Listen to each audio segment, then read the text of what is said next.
নোবেলজয়ী রবীন্দ্রনাথকে টাকার জন্য স্টেজে নাচতে হয়েছিল, বিশ্বাস হচ্ছে না?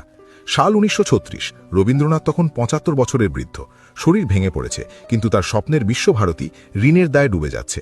উপায় না দেখে কবিগুরু তার ছাত্রছাত্রীদের নিয়ে সারা ভারত ঘুরতে শুরু করলেন, নাটক করে টিকিট বেচবেন বলে।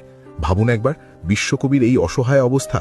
দিল্লিতে শো চলছে, খবরটা মহাত্মা গান্ধীর কানে গেল।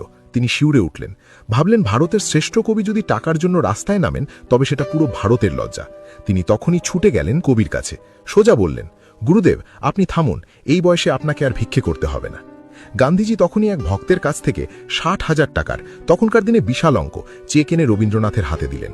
তিনি বলেছিলেন, আপনার স্বপ্ন বাঁচানোর দায়িত্ব আজ থেকে আমার এবং ভারতের, আপনি নিশ্চিন্তে শান্তিনিকেতনে ফিরে যান।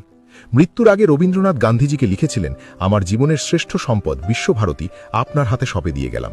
গান্ধীজি কথা রেখেছিলেন, তিনি নিজে ফান্ড জোগাড় করে শান্তিনিকেতনকে বাঁচিয়ে রেখেছিলেন।